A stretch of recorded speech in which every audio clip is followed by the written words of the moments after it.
Cześć Laguna Pani. Dzisiaj zajmę się wymianą piasty koła przedniego prawego w Renault Laguna 3. Oryginalną piastę zakupiłem w moim ulubionym sklepie internetowym CarMax. Link do sklepu znajdziecie pod filmem. W zestawie razem z piastą znajdziecie nakrętkę na przegub oraz 4 śruby mocujące piastę do zwrotnicy.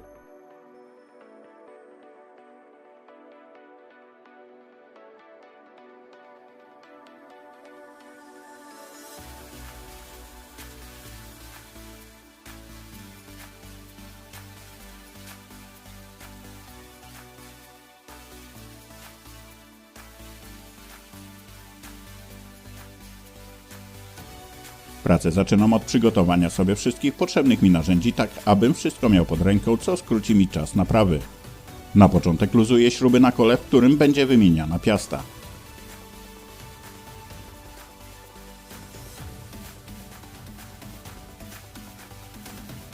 Podnoszę samochód na taką wysokość, aby wygodnie mi się pracowało, jednak nie mniejszą niż wysokość, która pozwala na swobodne obracanie koła. Podniesiony samochód zabezpieczam kobyłkami. Jako że podniesienie przodu samochodu wywołało również podniesienie tyłu, to pod tył samochodu też podstawiam podpórkę, aby cały pojazd stał stabilnie, natomiast pod dwa koła, które nie zostały podniesione, podstawiam kliny. Opuszczam pojazd z podnośnika na kobyłki i szarpiąc za koło upewniam się, że podczas prac nie spadnie on z podpórek. Powtórnie biorę do ręki klucz 17 nasadowy i całkowicie odkręcam koło. Aby dostać się do piasty, muszę całkowicie zdjąć zacisk wraz z jarzmem. Pracę zaczynam od zdjęcia sprężyny przytrzymującej zacisk. Następnie dużym śrubokrętem wciskam tłoczek, robiąc szczelinę pomiędzy klockami a tarczą hamulcową. Muszę przy tym uważać, aby nie uszkodzić klocków ani tarczy hamulcowej. Od strony wewnętrznej płaskim śrubokrętem zdejmuję zaślepkę chroniącą śrubę prowadzącą zacisk.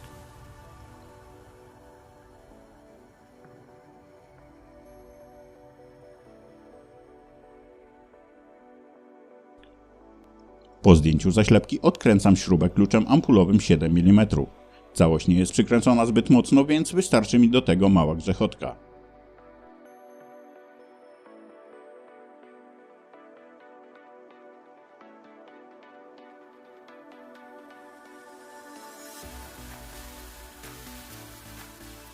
Gdy góra jest już uwolniona, przechodzę na dół i powtarzam czynność, czyli zaślepka, klucz ampulowy 7 mm i odkręcamy.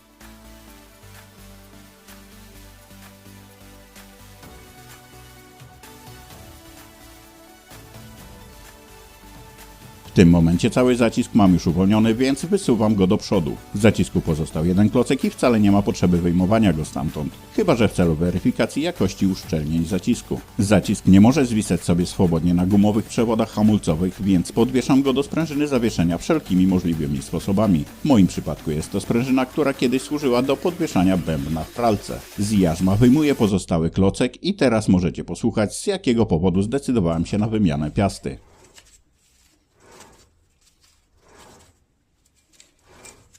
Ostatnim elementem układu hamulcowego, którego muszę się pozbyć, jest samo jarzmo lub, jak kto woli, uchwyt zacisku hamulcowego.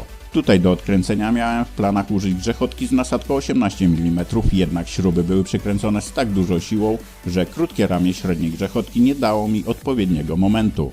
Zdecydowałem się więc na użycie klucza płaskooczkowego, przedłużając go drugim kluczem płaskooczkowym, czego raczej nie poleca producent kluczy, a co zawsze sprawdza się w moim przypadku. Żeby uzyskać większy moment, zmieniłem też pozycję z siedzącej na leżąco i jest to pierwszy raz, gdy nie muszę sobie rozkładać koca, żeby wczołgać się pod samochód. Po tak zwanym zerwaniu mogę zmienić pozycję i klucz, aby wygodniej i szybko odkręcić dwie śruby. Uchwyt zacisku został odkręcony, więc przechodzę do odkręcenia dwóch śrub mocujących tarcze hamulcowe do piasty.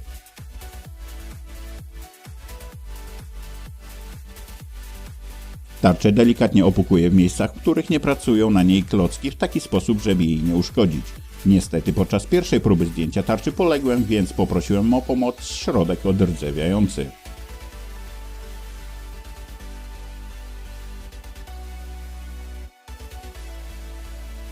Dałem tarczy czas do namysłu na współpracę, a sam przeszedłem do odkręcenia nakrętki na klucz 27 łączącej piastę z przegubem.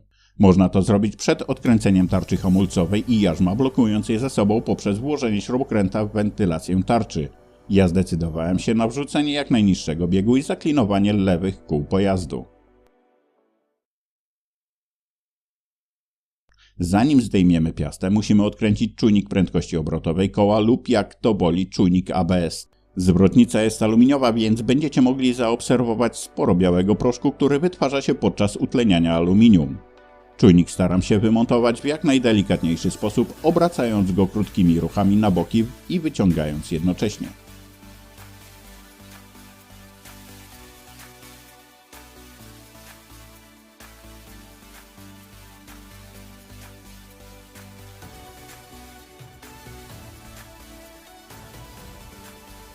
Piasta trzyma się już tylko na 4 śrubach mocujących ją do zwrotnicy, po 2 u dołu i 2 u góry przegubu.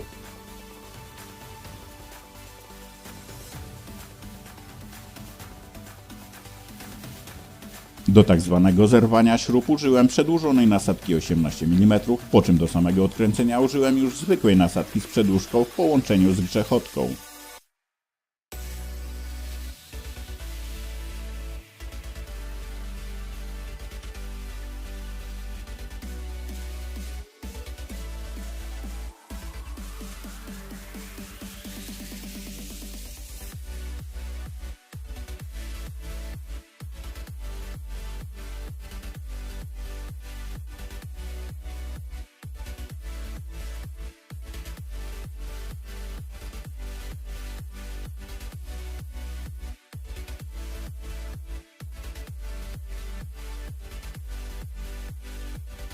Teraz jedyną rzeczą, która trzyma moją piastę, jest rdza powstała na tym kołnierzu piasty oraz utleniające się aluminium na zwrotnicy.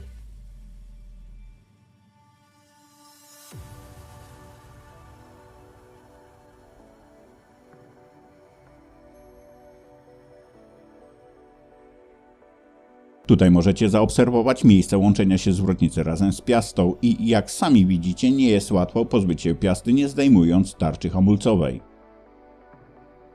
Na szczęście w międzyczasie środek odrdzewiający zrobił swoją robotę i teraz mogłem swobodnie odbić tarczę hamulcową od piasty.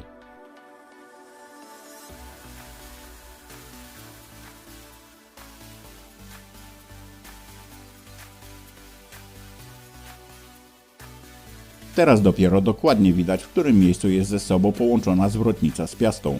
Kolejny raz z pomocą przychodzi mi narzędzie uniwersalne, czyli młotek. Opukując delikatnie dookoła piastę, powoduje jej rozłączenie się od zwrotnicy. Piasta jednak odchodzi mi nierówno, więc pozbędę się osłony tarczy hamulcowej, która trzyma się na 3 śrubach.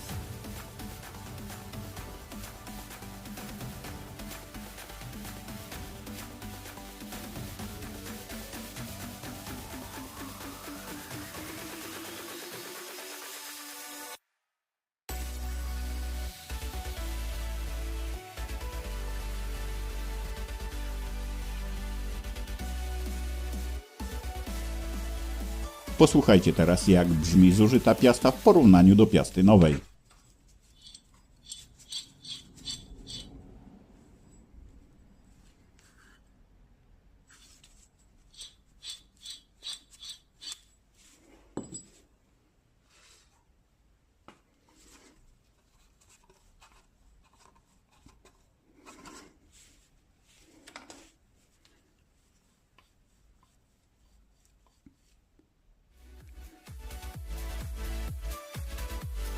Zwróćcie też uwagę, jak dużo utlenionego aluminium znajduje się na zwrotnicy. Oczywiście przed montażem wszystko musi być oczyszczone.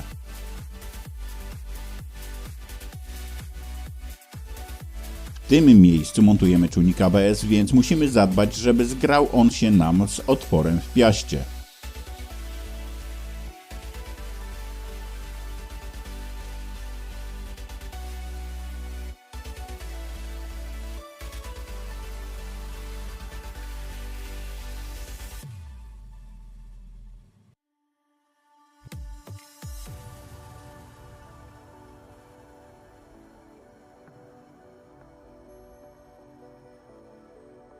Do połączenia piasty ze zwrotnicą używamy 4 nowych śrub dołączonych do zestawu.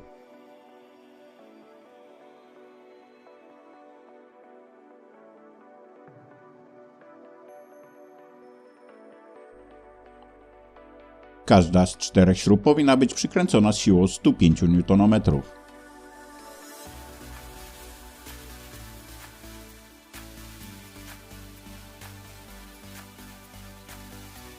Teraz oczyszczę, zamontuję i sprawdzę, czy o nic mi nie wadzi czujnik ABS.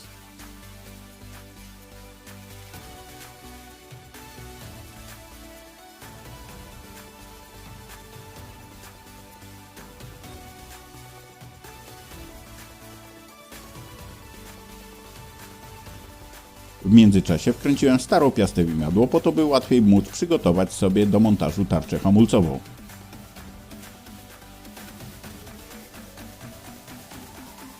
Do zestawu dołączona była też nowa koronkowa nakrętka samokontrująca zespolona z podkładką. Momenty dokręcania nakrętki macie podane u góry ekranu w zależności od rodzaju silnika. Końcowe dokręcanie nakrętki może odbywać się po zamontowaniu tarczy hamulcowej i zacisku.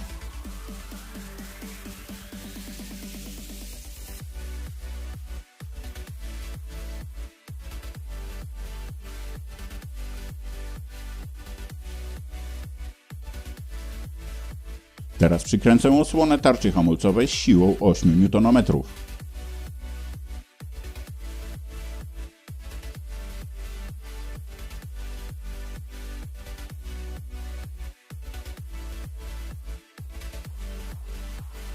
Wewnętrzną część tarczy hamulcowej zmywam środkiem do czyszczenia tarcz, gdyż teraz mam do niej najlepszy dostęp. Tarczę hamulcową do piasty przykręcam na dwie śruby z momentem 20 Nm i czyszczę jej zewnętrzną część.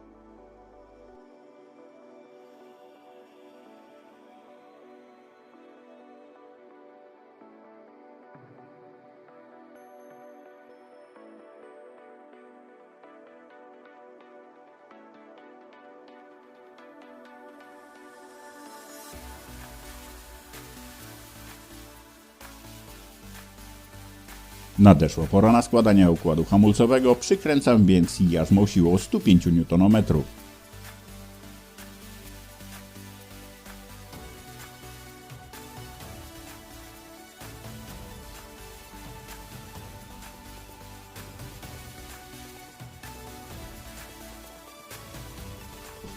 Montuję zewnętrzny klocek oraz zacisk wraz z drugim klockiem. Śrubę mocującą zacisk hamulcowy przykręcam do jarzma z siłą 28 Nm. Na swoje miejsce lądują też zaślepki śrub zacisku.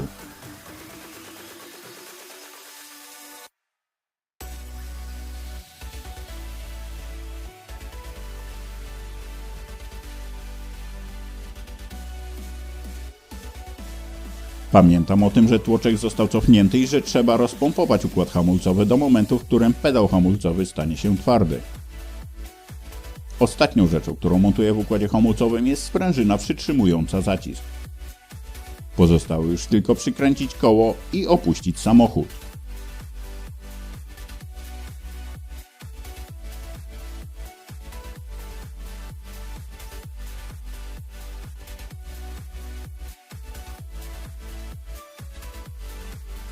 Dziękuję wszystkim wytrwałym, którzy wytrzymali do końca filmiku. Zapraszam do naszej grupy na Facebooku Laguna Fan i Zorax. Link do grupy znajdziecie w opisie filmu. Zapraszam do oglądania filmów na kanałach moich kolegów. Misiek Staszic, Rysiuncio, Idealny Remont. Link do sklepu Carmax, w którym zakupiłem piastę, znajdziecie w opisie filmu. W opisie znajdziecie też link do narzędzi, których używałem podczas filmu. Gdyby kogoś interesowało, bramę garażową wykonałem sam. Pozdrawiam, cześć!